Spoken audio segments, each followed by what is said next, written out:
Hey, pour another song, we getting lit. At a party, wait, let's try to yes, thick. Hey everyone, it's your boy Dominus. Today I'm going to be going over the worst Omicrons in the game, in my opinion. My opinion may not be right because, hey, I'm not perfect. No one's perfect. But this is my opinion on the worst Omicrons in the game, and I like to think that I know what I'm talking about. I mean, I'm 8.9 million GP, and I've been playing this game for a pretty long time, so I like to think I have an idea of what I'm talking about. But hey, if you have any disagreements, you can let me know. Some of these Omicrons I have regrets getting, but it was back in the day when I thought they were good, and they were very like niche. They got me like once in a while holds, but I honestly regret getting. If I have one of these Omicrons, I regret getting them.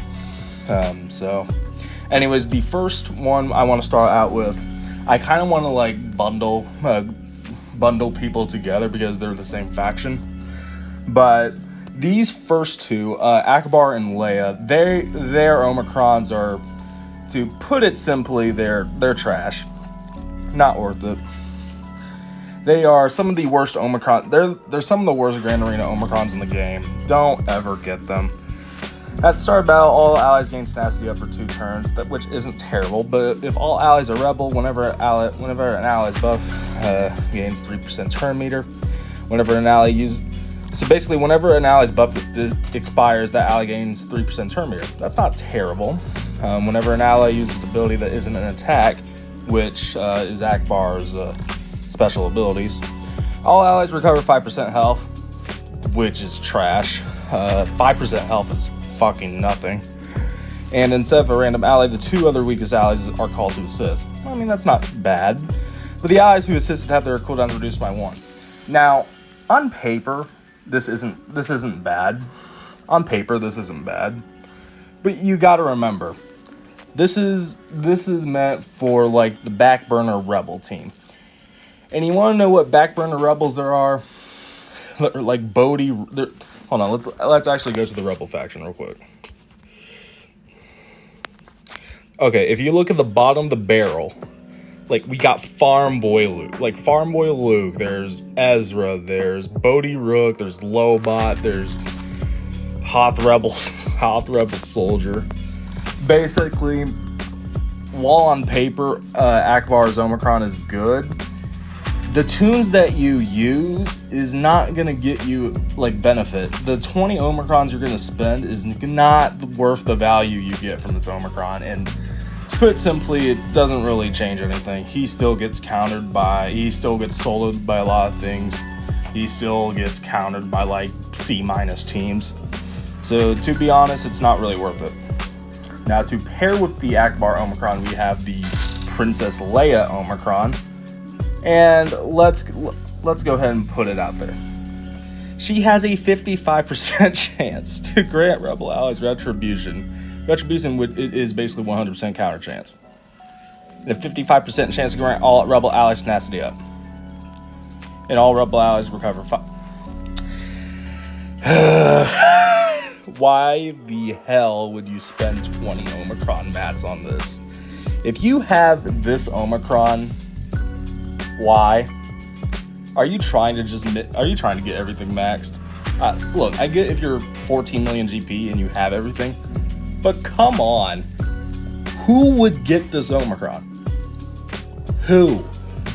It's 20 Omicron mats, which by the way, the rarest mat in the game, for a 55% chance for 100% counter chance.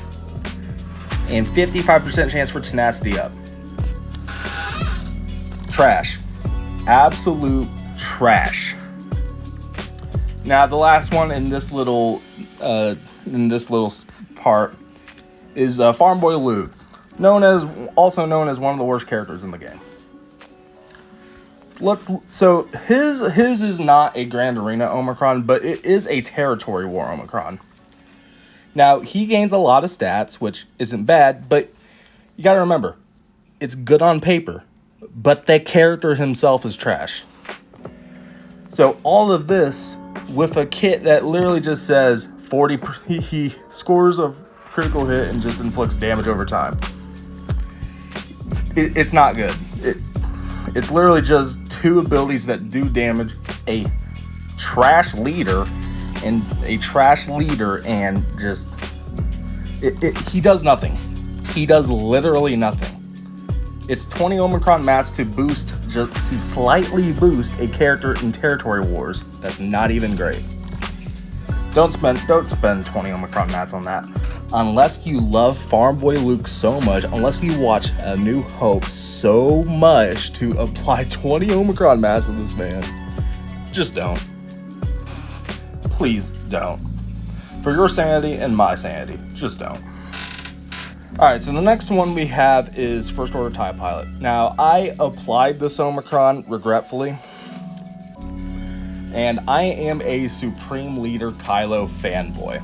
I love Supreme Leader Kylo. He's my first Galactic Legend way back before Lightspeed bundles came out, and I adore the man. This Omicron, in order to get actual legitimate value from it, I have to sacrifice my Supreme Leader Kylo team, which I hate doing. If I want to get actual usage from this Omicron, which by the way, not that much usage. Hux still gets beat by a lot of things. Hux lead, I should say. So while in Green Arenas, and if there are no Galactic Legend allies, so no Supreme Leader Kylo. If this was available with Supreme Leader Kylo, this would actually be good, but sadly, no. In all allies of First Order, he gains Foresight. He has a 100% chance to gain Foresight whenever someone loses advantage. Or actually, it's whenever they lose advantage. Basically, all allies gain 50% max health. That would have been good if it could actually be used with Supreme Leader Kylo. It's basically giving a lot of stats to basically the remaining First Order team, which is, I mean, you could probably rock this under Kylo lead and it'll be good. I guess the main thing is this Omicron is good if you don't have Supreme Leader Kylo Ren. If you do, you don't get that much usage out of this Omicron. Alright. Next up, we got the Inquisitors, and you want to know why the 5 Inquisitors needed to get Grand Inquisitor is on here? Because of their leaders. Every single person has a leader Omicron, and they're all shit. They are all shit. Do not ever get these leads. Unless you could somehow combine every single leader ability together, I guess it could be fine. But no, you don't have that option. Plus, Grand Inquisitor and Reva exist. Why the hell would you put these guys in the leader slot over Grand Inquisitor or Reva? It makes negative sense. Why? That's literally the name of the team. Why? Why would you get it? There's absolutely no benefit. You waste 20 Omicron mats. If you get all of them for, God forbid, you get all of them for 100 mats. Why?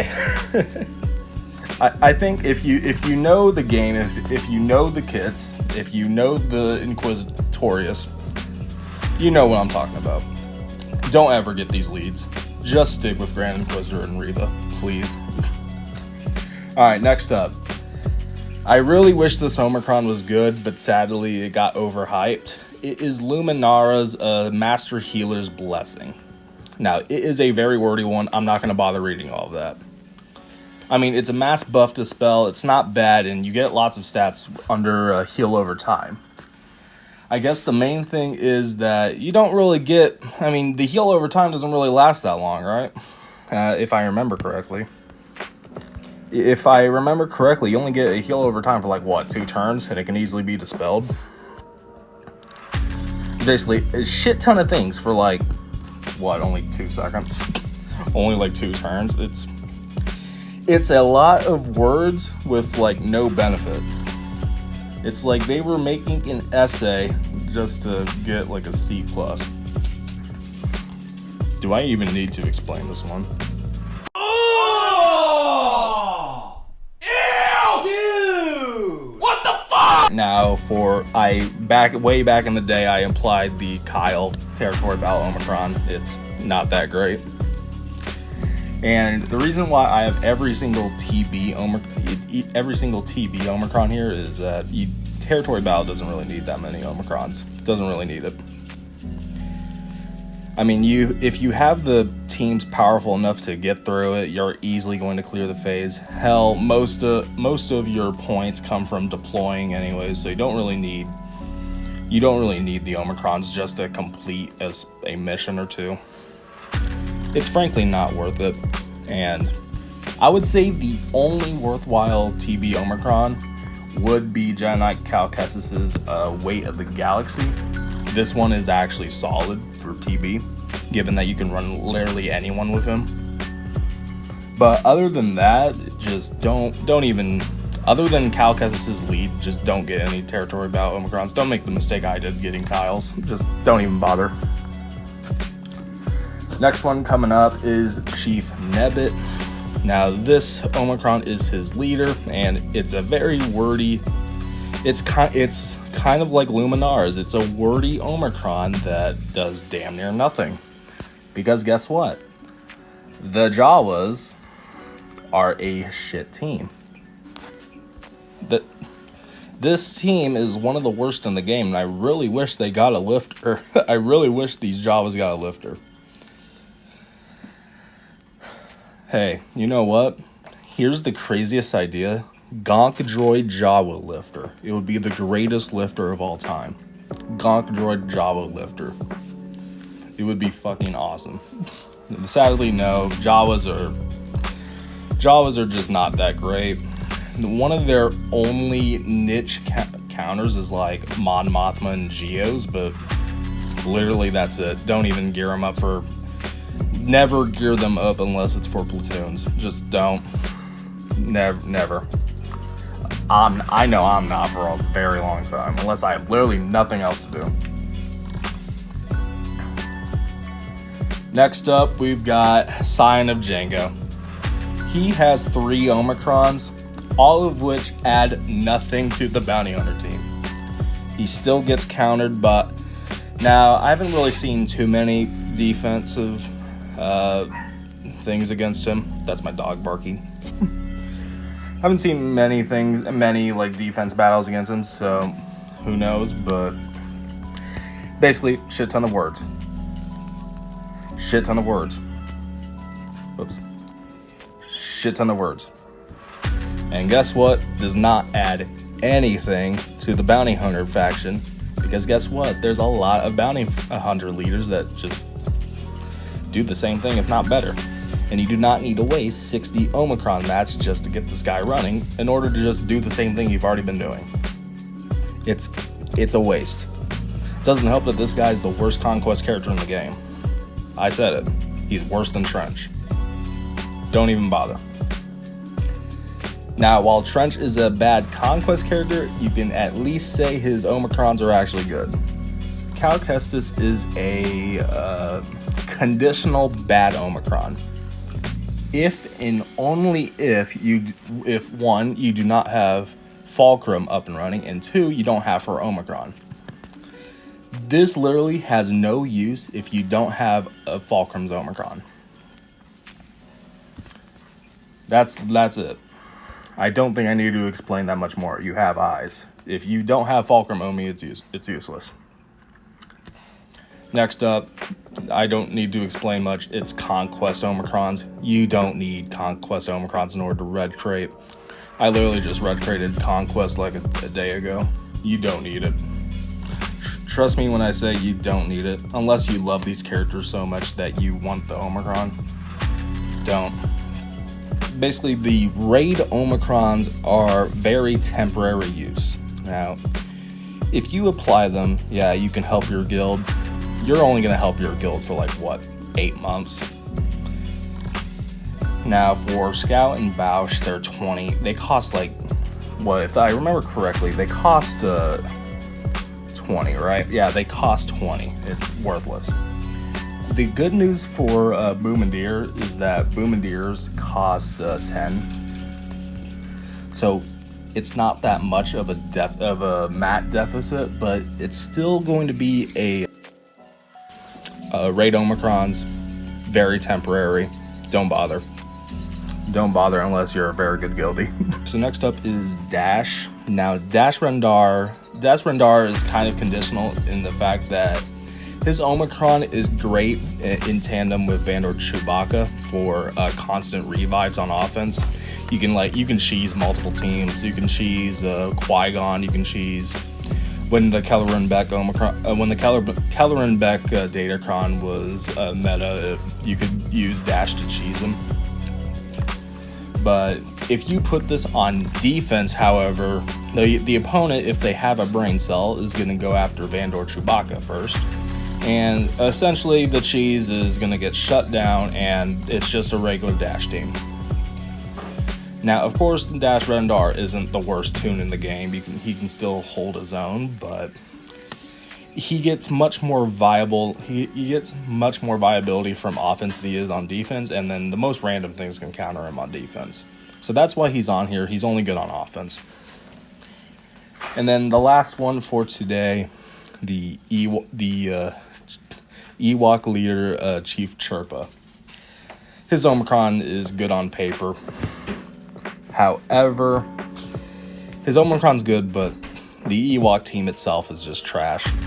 With the addition of Nisa, it's okay now, but for 20 mats, you don't really increase the viability of Ewoks much. They don't get worse, but they don't get that much better either. So that is why I put this on here. It's not a great Omicron to get. Don't waste your Omicron mats on it. Anyways, that is it. We've got Grand Arena coming up pretty soon. I'll be making a video on that. I'll be trying to climb the Kyber 2. And I will go ahead and make a video on the top G-Omis, or the best Omicrons in the game. Toodles.